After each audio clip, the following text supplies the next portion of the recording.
Though I've done a fair amount of research over the years, my primary contribution to the field has been as translator of research to practice. I've been a classroom teacher, learning disability specialist, and teacher educator. I'm also a mother and a grandmother, so I bring many perspectives to the table. Before I begin, however, I'd like to state that although I believe that greater attention to literacy is extremely important, I also believe that early literacy should never be stressed at the expense of or in isolation from the other domains of child development. In fact, all of the domains of early childhood development, physical, social, emotional, cognitive, language, and literacy, are interrelated and interdependent. I've organized my comments around 4 questions. The first 2 provide the research and background information, and the last 2 deal with recommendations. Question 1, what is known about the importance of early literacy development? And you've already expressed some of these ahead of me, so I'm glad to hear them. Early literacy plays a key role in enabling the kind of early experiences that research shows are linked with academic achievement. Reduced grade retention, higher graduation rates, and enhanced productivity in adult life. We know that literacy learning starts early and persists throughout life. From the earliest years, everything that adults do to support children's language and literacy really, really counts. We know that oral language and literacy develop concurrently.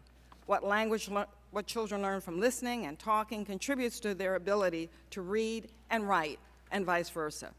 We know that children's experiences with the world and with print greatly influence their ability to comprehend what they read. True reading involves understanding.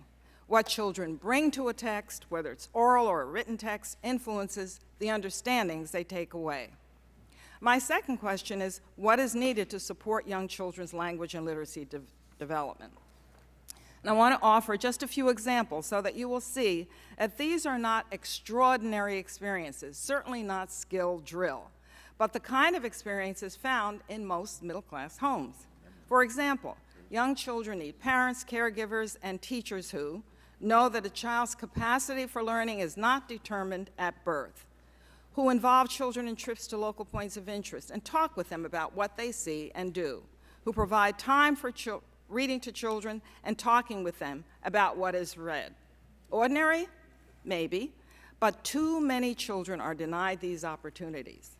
My third question is, how can we improve existing early childhood programs to better support early literacy development?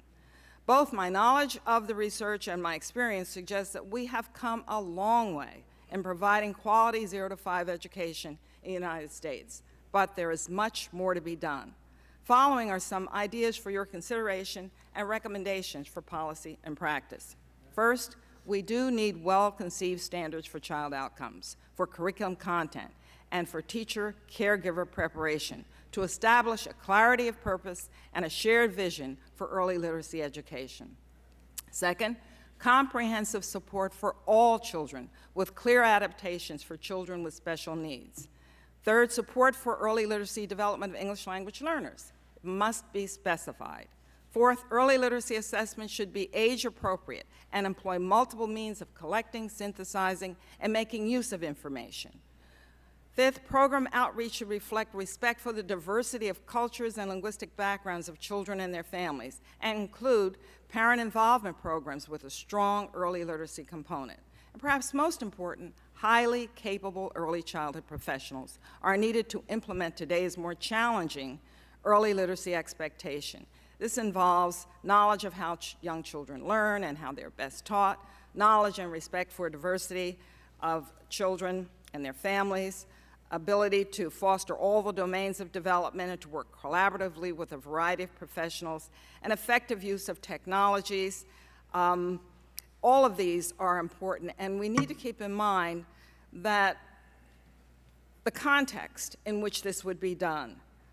For example, many early literacy professionals have implications for their own literacy development as well. And this is a fact that we have come to grips with. My final point has to do with my work as an evaluator of early reading first and the implications for federal efforts. That work largely confirms the recommendations already offered. For the most part, I saw exceptionally effective preschool programs with a high degree of emphasis on early literacy.